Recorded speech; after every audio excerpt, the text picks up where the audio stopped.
Setelah menetapkan 4 orang sebagai tersangka dalam kasus suap dan gratifikasi penanganan perkara di Pengadilan Negeri Jakarta Pusat, Kejaksaan Agung kembali menetapkan 3 hakim sebagai tersangka. Para tersangka diduga terlibat dalam kasus dugaan suap terkait vonis lepas kepada terdakwa korporasi kasus korupsi ekspor crude palm oil CPO. Untuk membahasnya sudah bergabung bersama kami Zainur Rohman, peneliti Pusat Kajian Anti Korupsi Universitas Gadjah Mada. Halo, selamat sore Pak Zainur. Terima kasih atas waktu Anda Pak Zainur bersama kami di CNN Indonesia Newsroom. Kita akan melihat kasus-kasus yang sudah terjadi. Kita kilas balik sedikit kasus peradilan atau lembaga peradilan yang terjadi di Indonesia. Ini bukan kali pertama terjadi.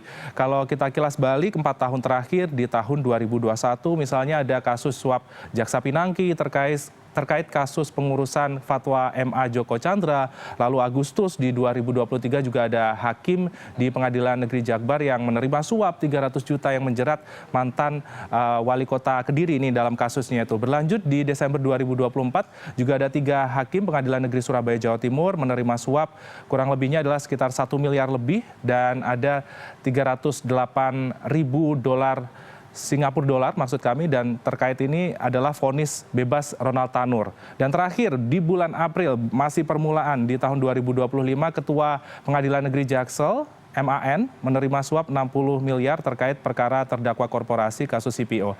Sebenarnya dari sudut pandang Anda Pak Zainur, apa yang menjadi latar belakang atau faktor penyebab utama kasus suap di lembaga peradilan di Indonesia kembali terulang dan terulang lagi Pak? Ya, jadi perkara terakhir ya, ini saya lihat baru pucuk fenomena gunung es. Di bawahnya sangat mungkin mafia peradilan mencengkeram institusi-institusi penegak hukum kita. Bahkan mungkin tidak hanya pengadilan, tetapi juga lembaga lain, yaitu kejaksaan dan kepolisian. Nah, yang selalu menjadi pertanyaan kita adalah mengapa korupsi di lembaga pengadilan itu terus-menerus terulang gitu ya. Nah, saya lihat ini memang sudah menjadi semacam penyakit laten yang terus kumat, susah untuk disembuhkan karena memang belum pernah ada satu reformasi hukum yang bersifat struktural, baik itu di pengadilan maupun di kejaksaan dan kepolisian, sehingga ini tidak ada perubahan berarti. Ketika terjadi OTT biasanya kemudian ada pernyataan yang bersifat reaktif, tetapi tidak ada satu program pembenahan yang bersifat mendasar di institusi penegak hukum kita, termasuk di Mahkamah Agung dan badan peradilan di bawahnya. Nah, kalau kita lihat dari kasus-kasus yang terjadi itu sebenarnya sederhana, yaitu adanya jual beli perkara. Kalau terkait dengan hakim berarti membeli putusan dengan sejumlah uang agar putusannya sesuai dengan yang dikehendaki oleh pihak yang membeli. Dalam kasus di PN Jakpus ini kurang lebih adalah membeli dengan harga 60 miliar untuk putusan yang kalau diputus dikabulkan itu nilainya adalah uang pengganti sebesar 17 triliun.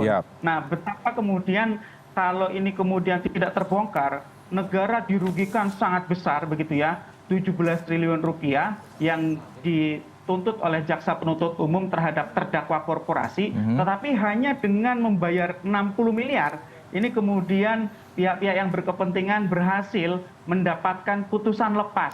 Meskipun dianggap terbukti, tetapi bukan merupakan perbuatan pidana. Nah, itu bisa dibayangkan betapa negara kemudian rugi sedemikian besar. Nah, jadi kalau kita lihat, ini memang penyakit yang susah sekali untuk diberantas, yaitu judicial corruption, korupsi di institusi penegak hukum kita, dengan kewenangan yang sangat besar, mereka tidak pernah mendapatkan konsekuensi berarti. Tidak ada efek jera, karena memang ya berarti ini adalah satu kebiasaan yang sudah berlangsung lama, Mas Freddy. Ya, berarti ini sangat sulit untuk diberantas seperti yang Anda ungkapkan. Tapi ini juga menarik yang seperti Anda sampaikan ada jual beli perkara. Ini juga kita akhirnya mengenal juga, masyarakat mengenal juga terkait istilah hukum tajam ke bawah dan tumpul ke atas. Lantas, dengan pengungkapan kasus gratifikasi di lembaga peradilan, akankah mengubah persepsi masyarakat terkait wajah peradilan di tanah air sesuai dengan istilah tadi yang saya sebutkan? Atau bisa dibilang ada uang, hukum bisa digoyang kayak gitu, Mas Zainur, pandangan Anda? Ya, sebenarnya masyarakat juga sudah tahu ya bahwa hukum di Indonesia itu bisa dibeli. Tetapi dengan perkara ini tentu semakin menguatkan pandangan miring masyarakat terhadap institusi peradilan kita, termasuk terhadap pengadilan. Nah, tentu ini membutuhkan satu perubahan nyata agar masyarakat bisa kembali percaya. Karena sangat berbahaya, Mas Freddy, kalau masyarakat tidak percaya terhadap institusi pengadilan kita. Mengapa? Karena masyarakat bisa menempuh cara-cara non-hukum, termasuk misalnya main hakim sendiri. Kalau masyarakat menghadapi masalah-masalah di kehidupan nyata, mereka tidak percaya pada institusi-institusi hukum, mereka bisa kemudian mengambil jalan pintas dengan tidak menggunakan jalur hukum, yaitu jalur main hakim sendiri. Dan kita sering lihat misalnya ketika ada pelaku kejahatan jalanan, street crime, itu kemudian tertangkap oleh masyarakat, kemudian ada penghakiman oleh massa. Nah, itu salah satu bentuk nyata di mana masyarakat tidak percaya pada institusi penegak hukum. Mereka tidak percaya kalau lapor nanti akan ditangani dengan baik, akan diproses secara adil. Demikian juga ketika kemudian masyarakat dipertontonkan oleh kasus-kasus yang cukup besar di Indonesia, dan kasus-kasus itu penuh dengan kejanggalan. Nah, ini kemudian masyarakat bertanya-tanya, pasti ini ada sesuatu di balik ini semua, yaitu tidak jauh-jauh dari judicial corruption, jual beli perkara. Oleh karena itu yang menjadi pertanyaan kita, apa yang menjadi program dari negara di bawah Presiden Prabowo untuk memperbaiki institusi penegak hukum kita dan juga sistem penegakan hukum kita. Kemarin sudah ada misalnya wacana untuk menaikkan gaji hakim. Saya setuju sekali, tetapi itu tetap tidak akan menjawab sepenuhnya persoalan, Mas Freddy. Yang lebih penting adalah bagaimana untuk memperbaiki pengawasan, menghilangkan kultur korup, kemudian menghilangkan feodalisme di institusi peradilan kita. Ya, juga harus ada akuntabilitas. Ya, ketika kekuasaan yang sangat besar dimiliki oleh institusi dan aparat penegak hukum, maka harus ada tanggung-jawaban yang ketika mereka melakukan kesalahan, maka harus ada konsekuensi yang juga besar. Misalnya seperti sekarang, apa konsekuensi yang harus ditanggung oleh para pelaku? Yang menurut saya, mereka para penegak hukum, mereka tahu hukum, mereka harus dijerat dan juga dijatuhi pidana lebih berat daripada masyarakat awam. Yang kedua juga harus ada pertanggungjawaban pimpinan. Pimpinan mereka juga harus diminta pertanggungjawaban karena telah gagal melakukan pengawasan dan pembinaan terhadap anggota mereka. Yang ketiga yang saya pikir juga sangat penting, ini sangat urgent untuk Indonesia memperbaiki mulai dari rekrutmennya, promosi, mutasi, demosinya gitu ya di institusi penegak hukum kita yang selama ini itu juga menjadi bagian dari masalah, Mas Freddy. Baik, karena memang perbaikan secara struktural atau reformasi struktural ini penting sekali karena dari awalnya saja ini sudah ada permasalahan. Kira-kira reformasi struktural seperti apa yang harus dilakukan dan dibutuhkan lembaga peradilan Indonesia, Pak Zainur, dari sudut pandang Anda? Ya, tentu harus ada cetak birunya ya. Meskipun Mahkamah Agung juga dari tahun 2003, 2010 juga sudah punya cetak biru, tetapi ternyata hasilnya belum sesuai yang diharapkan.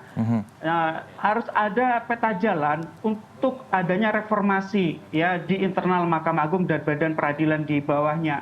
Harus ada keteladanan dari para pimpinan untuk memberi contoh kepada para bawahannya bahwa mereka anti suap, bahwa mereka tidak bisa dibeli, bahwa mereka tidak murahan gitu ya.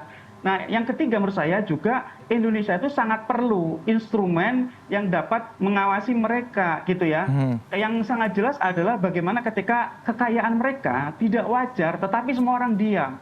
Nah, seharusnya LHKPN itu bisa menjadi instrumen untuk pengawasan terhadap para penyelenggara negara yang punya kekayaan tidak wajar itu. Nah, yang terakhir harusnya Indonesia itu mengkriminalisasi illicit enrichment dan juga unexplained wealth, yaitu ketika ada penambahan kekayaan secara tidak wajar yang dialami oleh para penyelenggara negara kita. Dari mana uangnya? Mereka harus buktikan secara terbalik.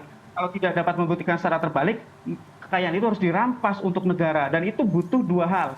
Yang pertama adalah revisi Undang-Undang Tipikor, yang kedua pengesahan RUU perampasan aset. Itu, Mas Freddy. Baik, kita nantikan ya untuk revisi Undang-Undang Tipikor dan juga Undang-Undang perampasan aset ini ke depannya apakah segera digempur untuk bisa menegakkan keadilan dan juga sistem peradilan di tanah air kita. Namun yang menarik tadi sempat mengkaji atau sempat disebutkan juga oleh Pak Zainur adalah terkait LHKPN. Sejauh ini kita mengetahui bahwa setiap lembaga lembaga ataupun juga pelaku di institusi negara wajib menyetorkan atau melaporkan jumlah kekayaan mereka. Lantas dari sudut pandang Anda juga, LHKPN ini apakah bekerjanya kurang efektif atau bagaimana sampai ada hal-hal seperti ini kembali terulang, banyak yang korupsi sehingga dibiarkan saja. LHKPN ini tugasnya apa dan apakah kurang efektif menurut Anda? Ya, jadi kewajiban untuk lapor LHKPN itu dikhususkan bagi para penyelenggara negara. Nah, hakim itu adalah salah satu penyelenggara negara, sehingga mereka wajib lapor LHKPN, lapornya ke KPK.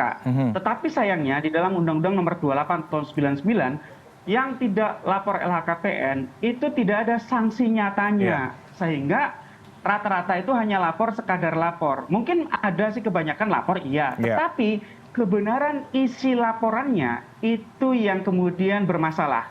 Nah, oleh karena itu seharusnya dengan keterbatasan regulasi yang sekarang ada, KPK seharusnya melakukan verifikasi, Mas Freddy, terhadap LHKPN para penyelenggara negara itu. Ya, yang tidak wajar, misalnya ada yang lapor mobil mewah, masa iya harganya 75 juta, Mas Freddy, gitu ya. Ada yang pejabat punya tanah ribuan meter, harganya 200 juta, ribuan meter gitu ya. Apa iya begitu ya? Sehingga biasanya under value gitu ya. Nah, ini juga harus ada pembenahan undang-undangnya, yaitu mengenakan sanksi yang tidak lapor atau lapor tetapi isi laporannya tidak benar. Yang kedua, dengan kondisi yang saat ini ada, KPK perlu untuk melakukan tindak lanjut telaah terhadap laporan-laporan yang irregular, laporan-laporan yang mencurigakan. Kalau misalnya ada hakim punya harta puluhan miliar, harus ditelisik lebih lanjut oleh KPK. Dari mana sumbernya? Oh, kalau memang itu misalnya dari warisan, wajar. Tapi kalau dari hibah dari mana dulu, Mas Freddy? Jangan-jangan hibah dari para pihak yang berperkara. Nah, itu namanya suap gitu ya. Jadi ini juga menjadi instrumen yang penting dan itu harus dilakukan oleh KPK. Ketika KPK menerima LHKPN, tidak boleh sekadar diterima saja, tetapi harus ada telaah. Ya, misalnya di kasus terdahulu ada kasus Rafael Alun. Diduga Rafael Alun itu punya harta belasan kali lipat dari yang dilaporkan. Artinya kan ada harta-harta lain yang belum dilaporkan, dan itu kan kemudian yang biasanya menjadi problem karena berasal dari kejahatan. Mas Freddy. Ya, kurang lebih nanti juga kita lihat apakah gajinya akan membantu perubahan sikap juga ya, Pak Zainur, karena memang wacana dari Presiden Prabowo menaikkan gaji hakim-hakim untuk bisa berlaku secara adil, menegakkan korupsi di Indonesia. Jangan sampai koruptor-koruptor dihukum secara ringan atau rendah. Tapi ya yang menarik lagi kalau misalnya kita mengulas kejadian yang ada di Indonesia terkait kasus gratifikasi, di mana KPK ini juga perlu ikut campur atau ambil bagian dalam tindak lanjut pelaporan LHKPN. Lantas koordinasi antara pihak-pihak terkait atau lembaga ini apakah ada miss atau bagaimana dari sudut Anda, Pak Zainur?